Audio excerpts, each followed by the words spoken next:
Selamat siang, Assalamualaikum warahmatullahi wabarakatuh. Waalaikumsalam. Waalaikumsalam warahmatullahi wabarakatuh. Oke, gimana kabarnya semuanya? Alhamdulillah sehat, Pak.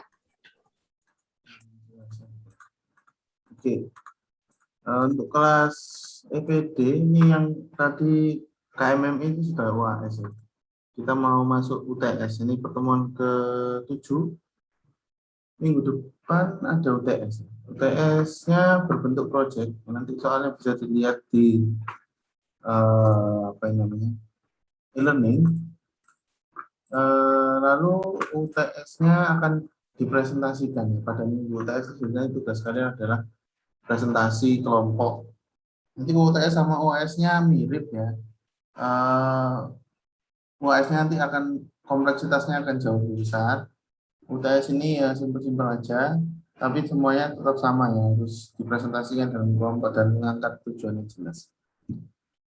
Sebelum kita masuk untuk materi hari ini yaitu analisis inferensial, baik kita absen dulu untuk passwordnya ada di project.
Oke, sudah selesai absen semua?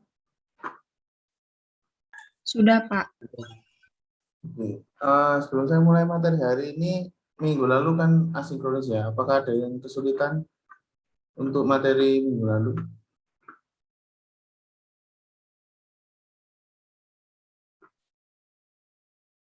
Oke, kalau nggak ada, kita lanjut materi hari ini.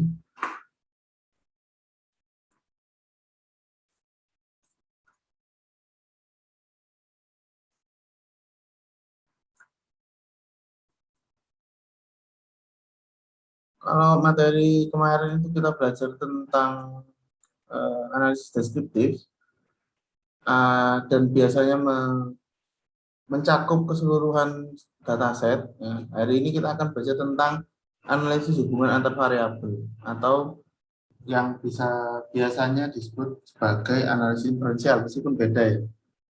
Jadi untuk melihat apakah tiap variabel itu punya relationship atau tidak. Jadi tujuan hari ini adalah atau pokok bahasan hari ini adalah kita mencari nilai korelasi antara dua variabel. Lalu kita menginterpretasikan hasil korelasinya, lalu melihat mana variabel yang signifikan korelasinya, dan cara untuk mereduksi data atau mereduksi dimensi. Ada namanya faktor analisis. Nah, saya yakin ini materi yang sudah sangat familiar untuk kalian karena sudah dapat di pengantar statistik dan metode statistik ini.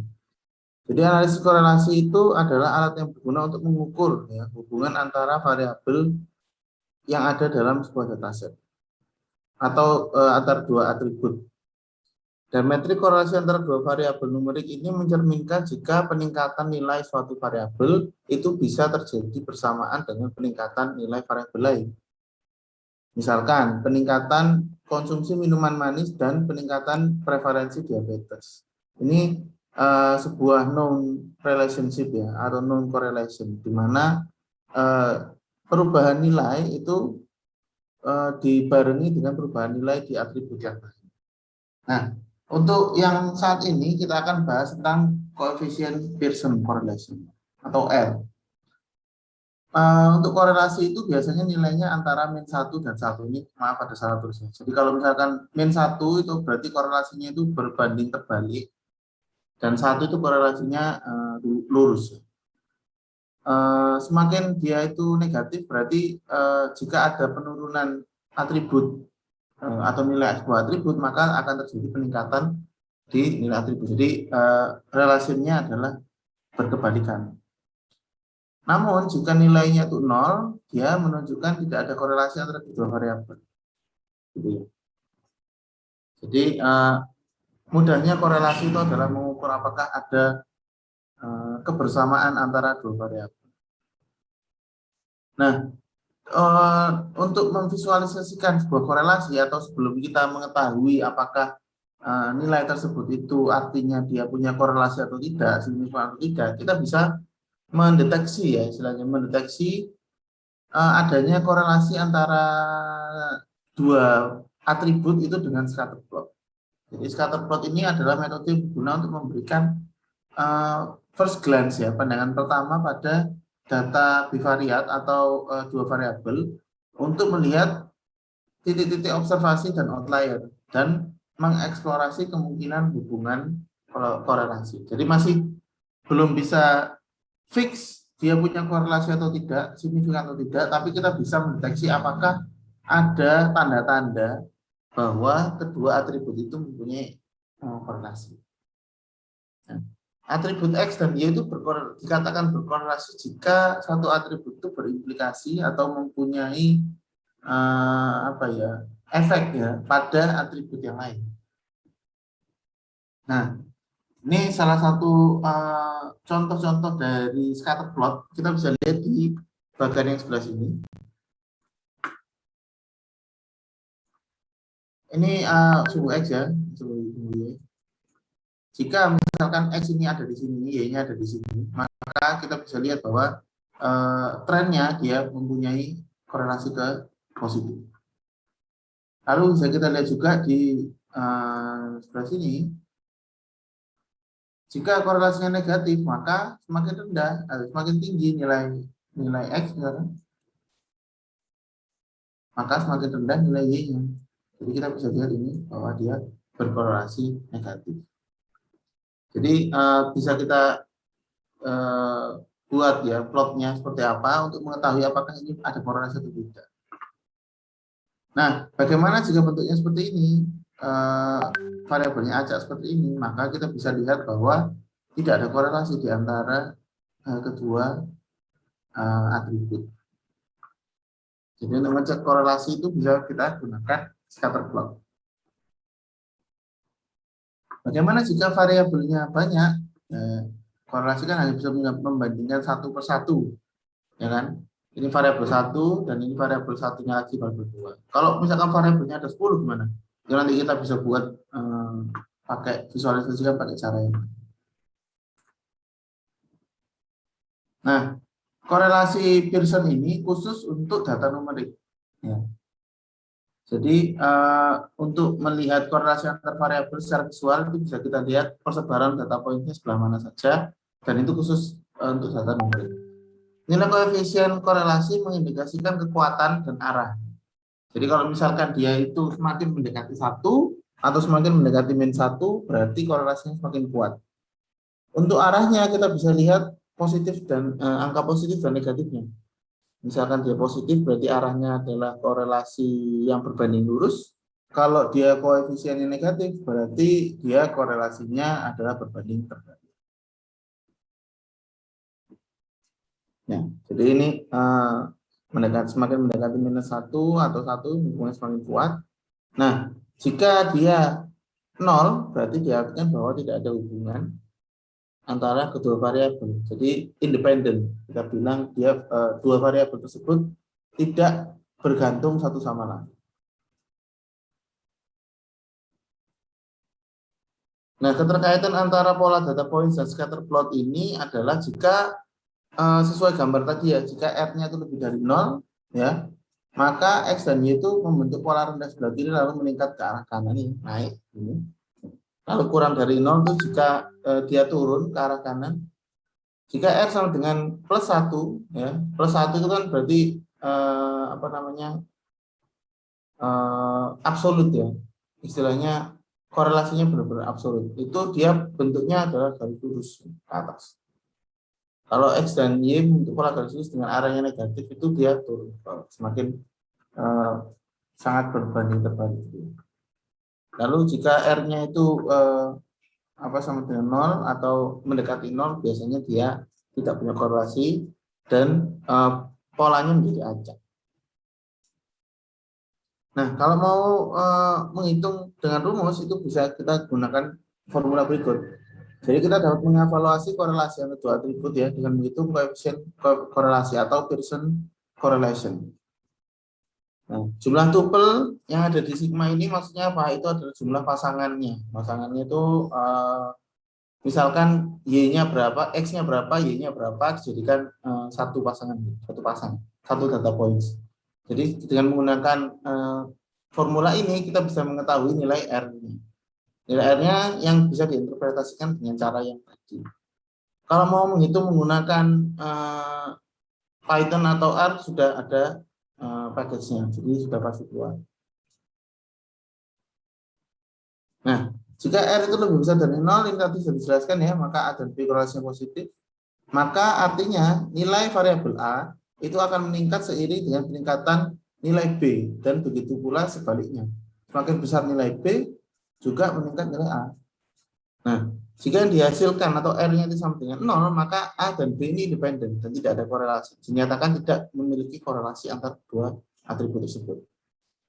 Jika nilai yang dihasilkan kurang dari 0 atau hasilnya negatif, maka korelasinya adalah menurun, di mana jika nilai satu atribut itu meningkat, maka atribut lainnya akan turun, berbanding terbalik. Nah, perlu diketahui bahwa korelasi itu bukan causality, bukan penyebab. Jadi, misalkan diabetes tadi ya, data diabetes tadi, bahwa ada korelasi antara konsumsi minuman manis dengan meningkatnya prevalensi diabetes. Tapi kita tidak bisa semerta-merta bilang bahwa penyebab prevalensi diabetes meningkat adalah jumlah konsumsi gula, karena itu belum menyiratkan kausalitas. Bisa jadi ada faktor lain yang kita tidak ketahui dalam data kita yang turut menyumbang kenaikan suatu atribut. Salah satu contoh lain misalkan apa ya?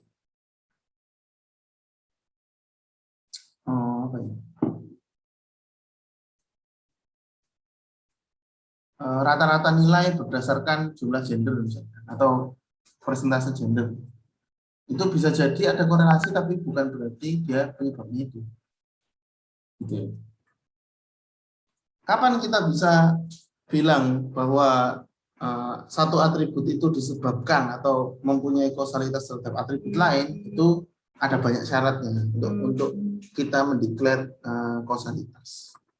Jadi kita tidak akan bahas itu sekarang. Kita sekarang akan membahas korelasi itu. Nah, kalau tadi itu kita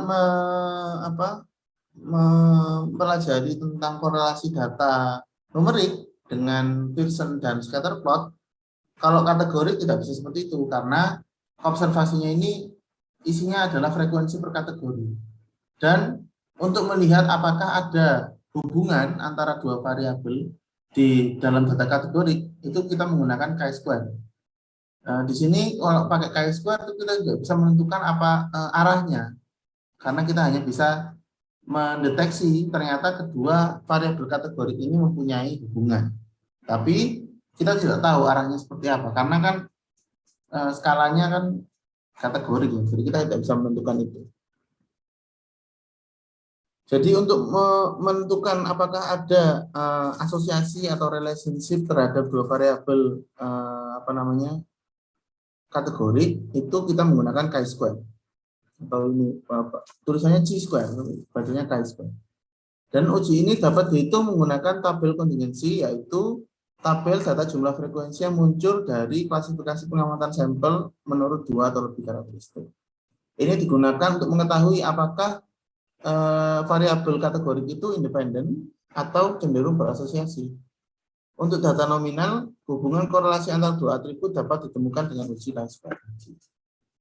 Jadi untuk lihat ya, dua variabel ini punya hubungan atau tidak, atau jika punya hubungan maka kita bisa melakukan hal lainnya. Kalau tidak berarti kita bisa anggap dua variabel tersebut independen satu sama lain, tidak menyebabkan satu sama lain, atau tidak mempunyai hubungan sama sekali. Misalkan A memiliki nilai C yang berbeda ya, misalkan ada A1, A2 sampai AC, atau misalkan anggap aja 10. Lalu B memiliki nilai yang berbeda juga sampai B sekian.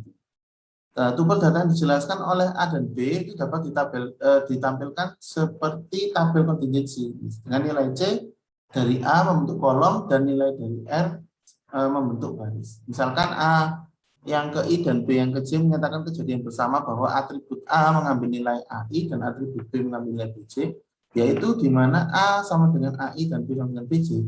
Setiap kejadian yang bersama mungkin memiliki slot sendiri dalam sebuah tabel. Nah, Chi square ini dihitungnya caranya seperti ini, di mana OIJ ini adalah frekuensi yang diamati, yaitu hitungan aktual dan kejadian bersama dari kejadian bersamanya, dan EIJ ini frekuensi yang diharapkan dari AIJ yang dapat dihitung sebagai seperti ini. N-nya ini adalah jumlah datanya, lalu A ini adalah jumlah tupel yang memiliki nilai A1 dan B adalah jumlah tupel yang memiliki nilai BC. Nah, jumlah dalam persamaan Chi square di atas dihitung untuk semua sel. Jadi misalkan ada tabel kontingensinya dihitung semua. Dan Chi square ini menguji hipotesis bahwa A dan B independen, yaitu tidak ada korelasi di antara keduanya. Jika Chi square-nya ini adalah signifikan, maka A dan B itu ada hubungannya. Jika dia itu tidak signifikan, maka kita bilang bahwa A dan B adalah independen. Jadi H0-nya adalah tidak ada korelasi antara kedua variabel. Pengujian didasarkan pada tingkat signifikansi dengan R-1 kali C-1 derajat kebebasan atau degrees of freedom. Saya satu contoh. Misalkan untuk menghitung manual ini ya. Misalkan sekelompok 1.500 orang itu disurvei. Kita lihat total di sini ada 1.500 dan jenis setiap orang itu dicatat. Ini kita anggap tadi adalah A1 dan A2 ya, untuk jenis kelamin. Dan bahan bacaan yang disukainya adalah fiksi atau non fiksi B1 dan B2. Jadi kita memiliki dua atribut ya. Ada jenis kelamin dan bacaan yang disukai.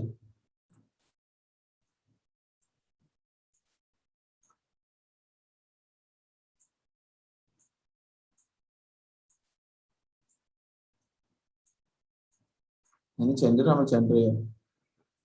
Lalu frekuensi yang diamati atau jumlah ini dari setiap kemungkinan kejadian bersama diringkas dalam tabel kontingensi yang ditunjukkan pada tabel, di mana angka dalam tanda kurung adalah frekuensi yang diharapkan. Ini expected. Yang ini adalah actual-nya.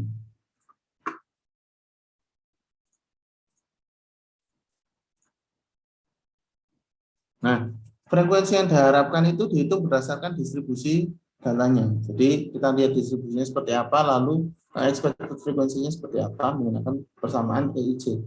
Nah, dari persamaan tersebut kita dapat memverifikasi frekuensi yang diharapkan untuk setiap sel. Misalnya, frekuensi yang diharapkan untuk sel laki-laki dan fiksi itu adalah 90.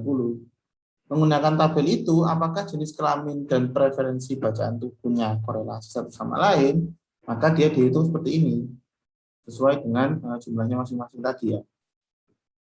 90, 210, 360 ya. Jadi kan N-nya ini kan expected frekuensi kita bisa hitung dari sini. Ya kan? Lalu untuk tabel ini derajat kebebasannya adalah seperti ini karena tabelnya adalah R mana tadi?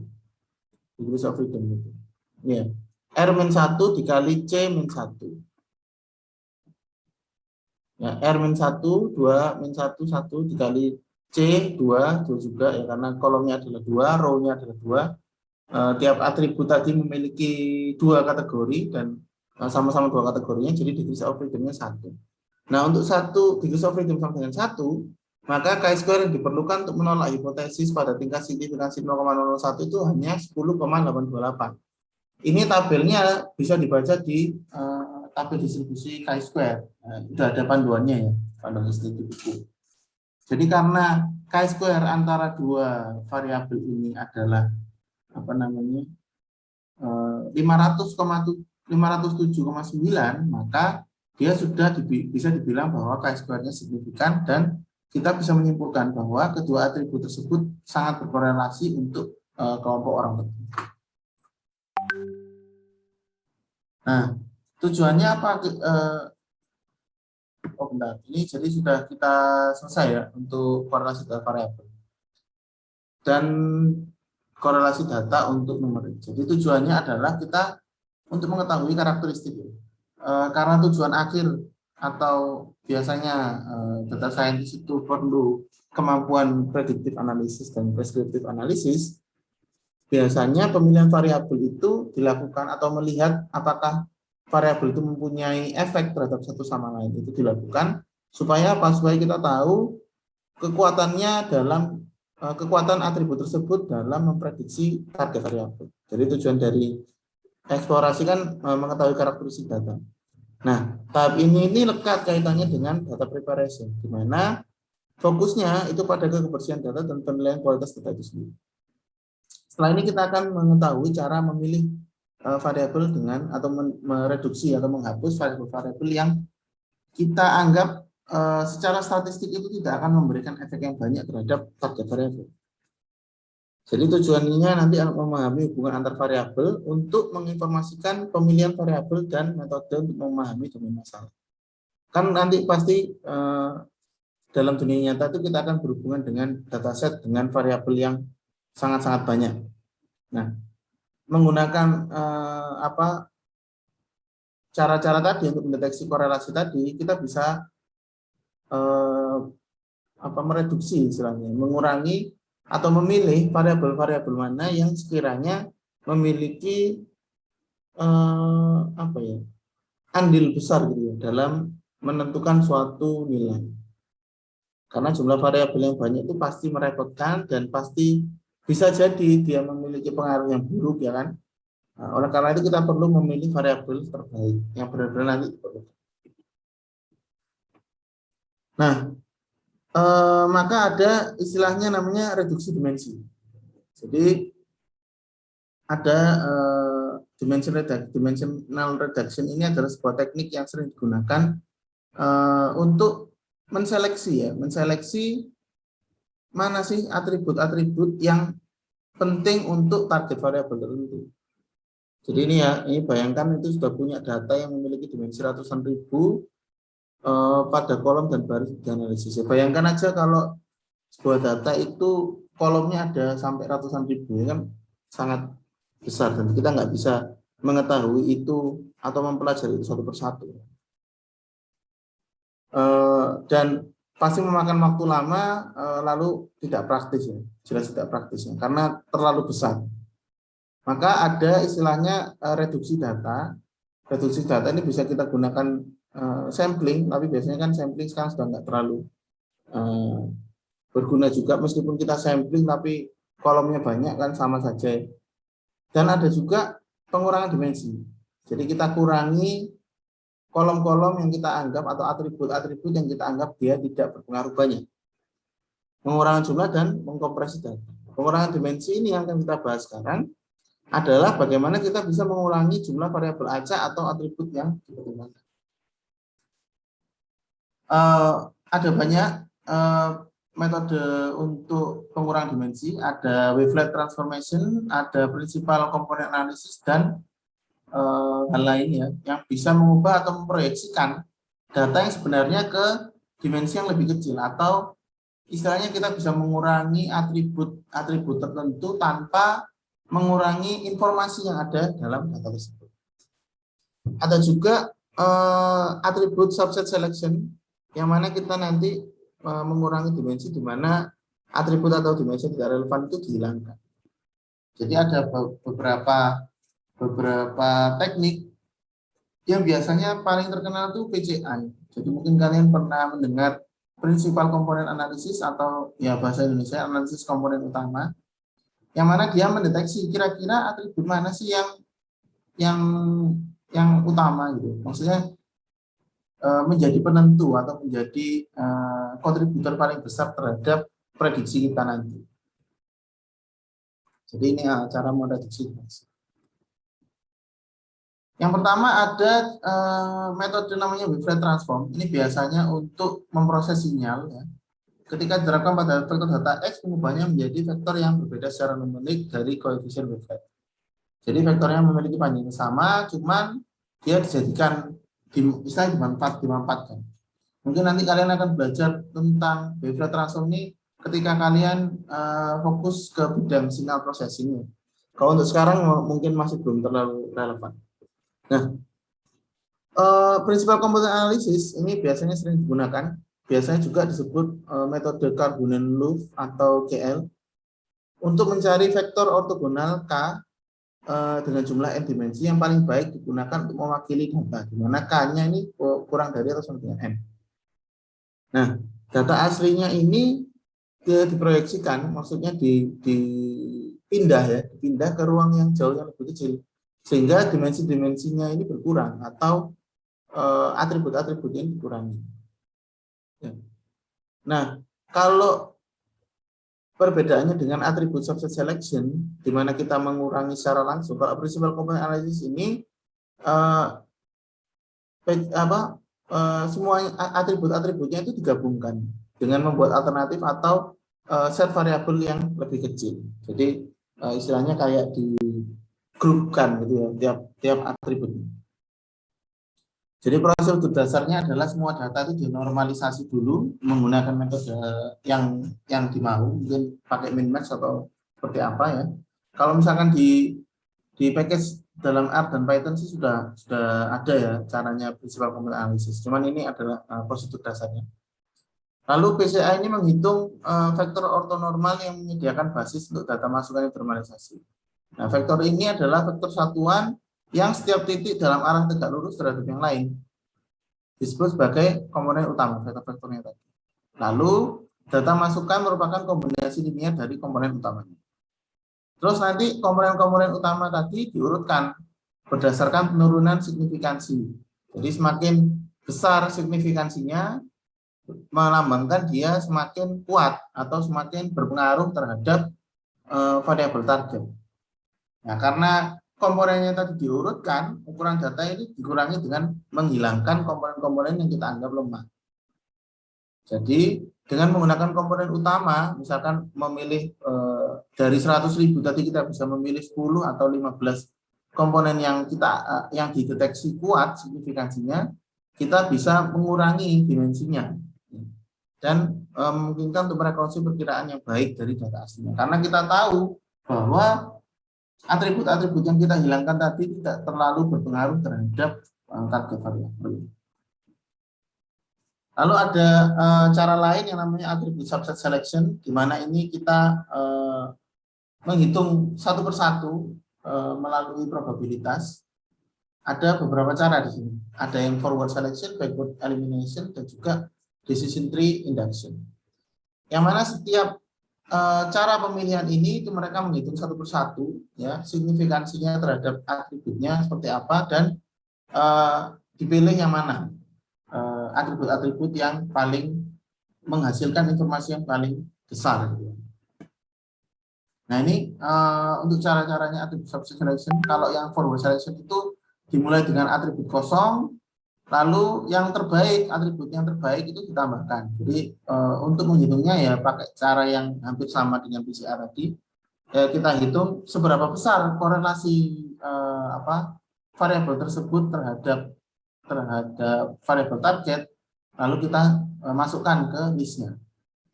Nah, kalau backward seperti apa? Kalau backward sama saja, tapi yang terburuk dihilangkan dari set satu persatu. Kalau yang decision tree itu kita membuat ya pakai kayak decision tree gitu ya. Jadi kita ambil beberapa atribut-atribut yang memiliki information gain yang paling tinggi. Nah, kalau untuk data yang parametrik itu kita bisa gunakan juga regresi dan log linear untuk mengaproksimasi data yang diberikan.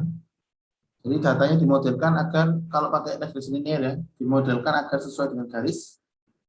Misalkan variabel acak dapat dimodelkan sebagai fungsi linear dari variabel acak lain dengan persamaan linear regression.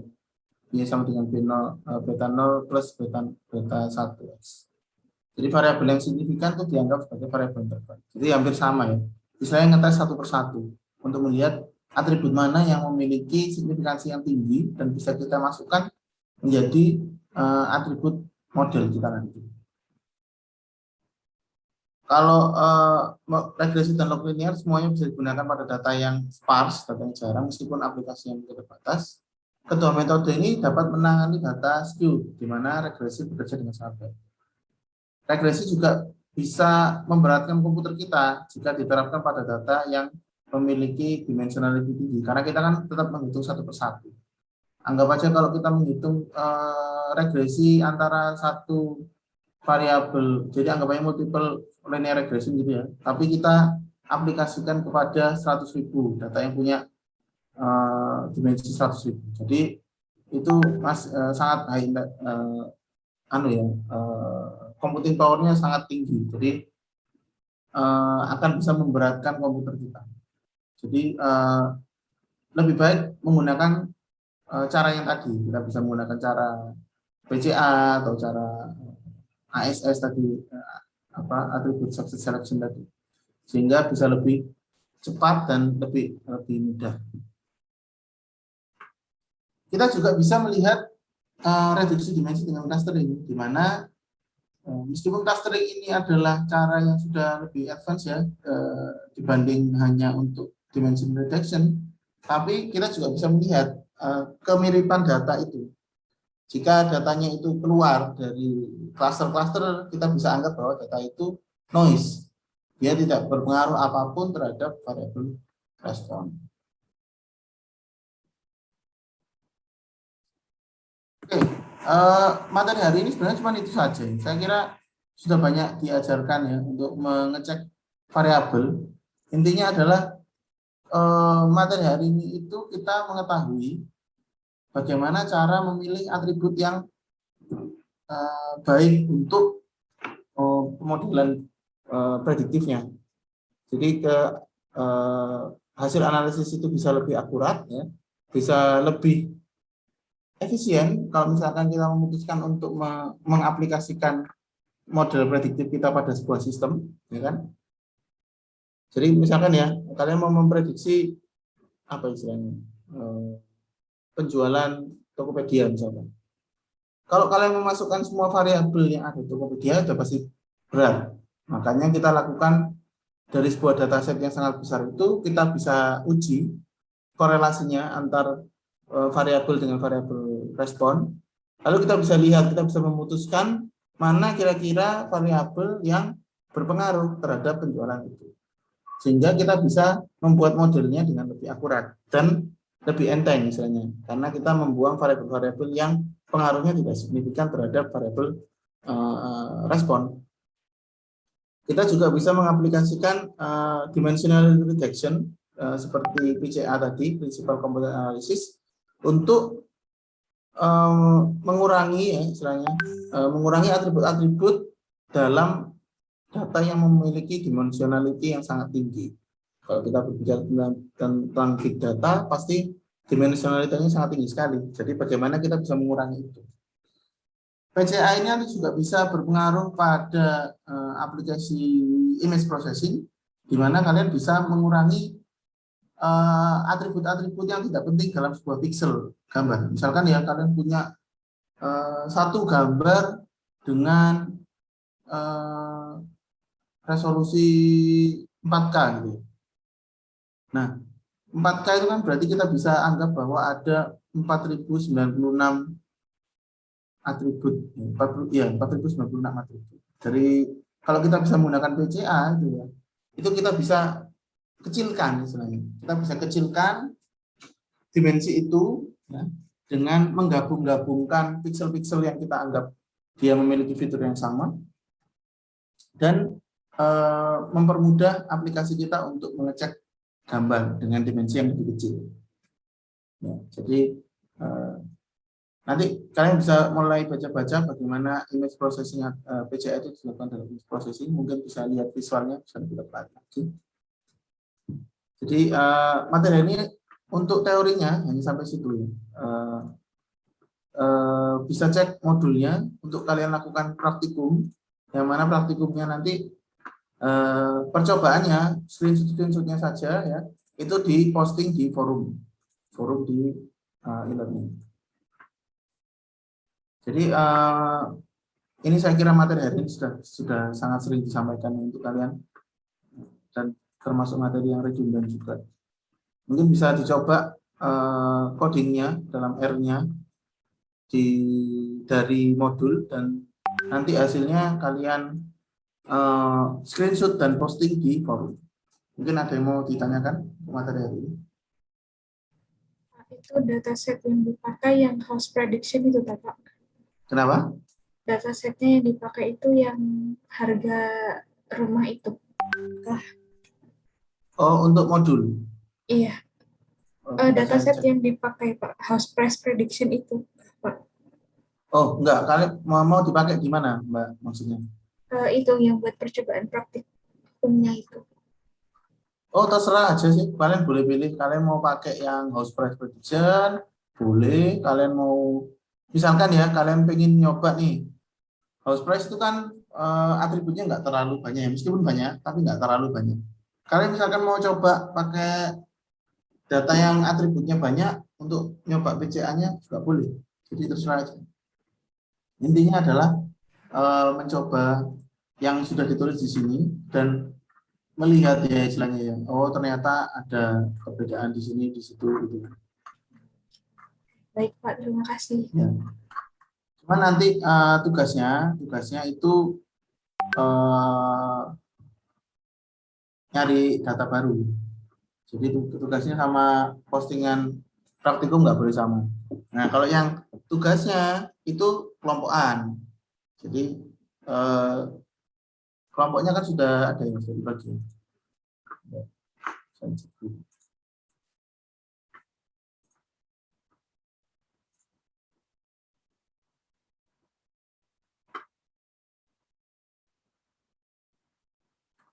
Oke, kelompoknya kan sudah ada.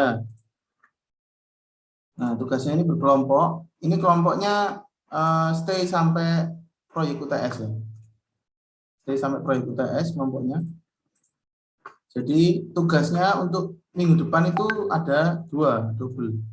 Yaitu kalian mengerjakan mencari hubungan, ya, tugas praktikum ini mencari hubungan antar variabel atau atribut ya pada dataset yang diunduh dari Kaggle atau uji machine learning itu. Dan jumlah atributnya minimal 10. Nggak boleh sama ya tiap kelompok ya. Jadi tolong dikoordinasikan. Intinya cuman untuk reduksi dimensi saja tugasnya. Jadi paling lambat tugasnya besok lah kalau tugasnya. Karena minggu depan kita sudah mau masuk presentasi UTS. Ada yang mau tanyakan lagi sebelum saya perlihatkan proyek UTS-nya?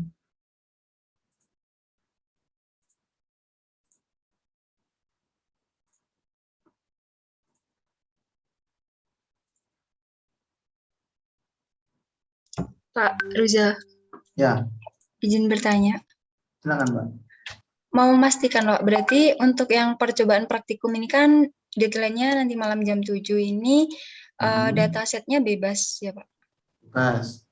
Terus kalau untuk yang tugas itu berkelompok, kelompoknya tetap yang kemarin. Terus untuk deadline-nya besok atau yang sesuai di hebat seminggu itu ya Pak? Oh, di hebat itu seminggu ya? Iya, 25 Oktober Pak. Oh ya udah seminggu aja deh. Oh iya. Cuman maksud saya tadi supaya nggak membebani atau Oh, apa ya, mengganggu UTS lah. Karena proyek yang UTS itu belum saya tunjukkan kan. Itu iya, akan memakan waktu. baik Pak. Terima kasih Pak. Ya. Oke. Ini kalau gitu saya tunjukkan soal UTS ya. Jadi minggu depan itu adalah jadwal UTS yang mana nanti pada saat jadwal UTS-nya itu saya masih belum tahu apakah cukup untuk melakukan presentasi 10 kelompok ataukah tidak. Kalau tidak cukup ya mungkin video aja, presentasi video. Kalau cukup presentasi intinya, jadi tiap kelompok akan melakukan presentasi ya 15 menit lah. 15 menit lalu penilaian langsung nanti penilaiannya. Terus proyeknya adalah seperti ini.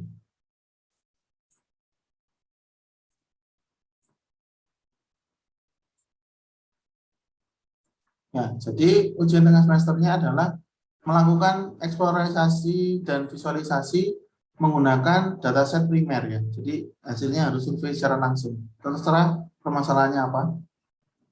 Nah, metode apa yang digunakan tuh metode yang sudah diajarkan sebelum UTS. Jadi nggak perlu sampai sulit-sulit sampai bikin visualisasi yang sulit-sulit karena masih belum dapat materinya.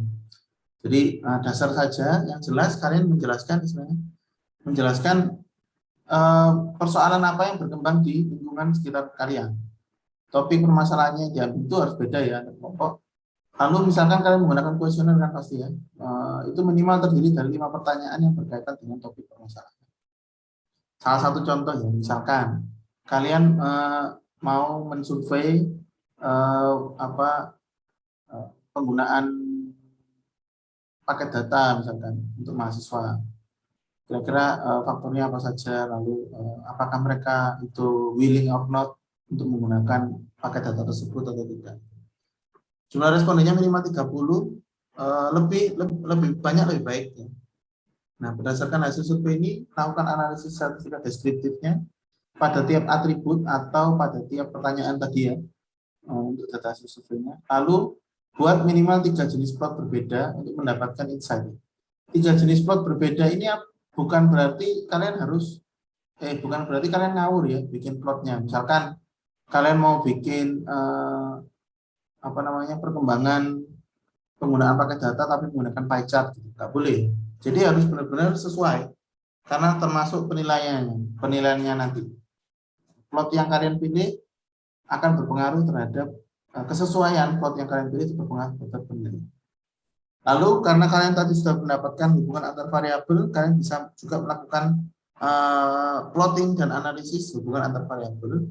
Lalu kesimpulan dari survei kalian itu apa dan rekomendasi untuk menyelesaikan permasalahannya itu apa. Jadi hal yang dilakukan hanya itu saja ya. Kalian mensurvei, jadi setelah kuliah ini selesai bisa kalian mulai langsung bikin atau berdiskusi tentang permasalahan dan melakukan surveinya. Lalu nanti langsung bikin laporan dan presentasi. Jadi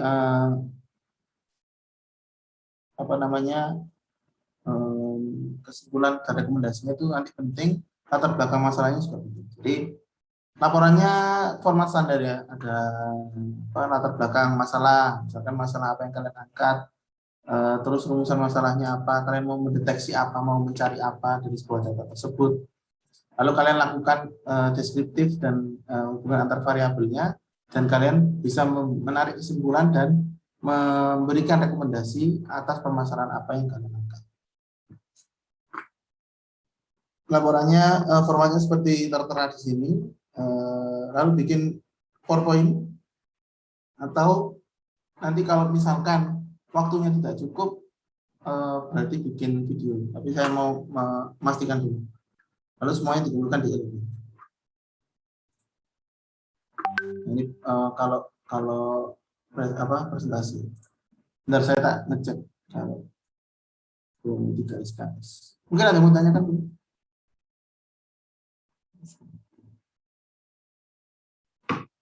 Oh iya, karena kelompoknya ada 10 dan kelompoknya ada 10 terus waktunya 15 menit bisa 150 menit. Jadi mungkin presentasi aja. Tapi presentasinya mungkin lebih cepat aja 10 menit. Presentasi inti-intinya saja. Jadi mungkin kalian nggak perlu mempresentasikan dasar teori dan lain-lain. Cukup permasalahannya apa, plottingnya kalian lakukan seperti apa, interpretasinya seperti apa, lalu kesimpulan dan rekomendasi, itu aja. Setelah itu selesai. Jadi tolong dikoordinasikan supaya masalahnya tidak ada yang sama, surveinya benar-benar berbeda.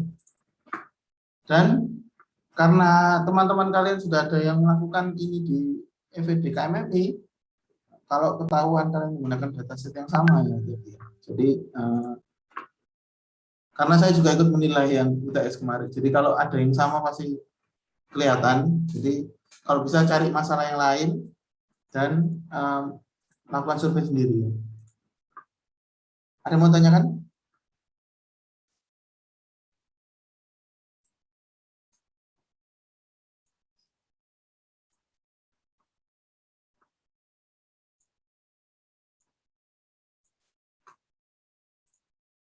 Oke, cukup jelas ya UTS-nya. Untuk proyek UTS-nya. Kelompok-kelompoknya sudah ada, sudah dibagikan waktu itu. Dan sudah ada di e-learning. Dan ada groupingnya.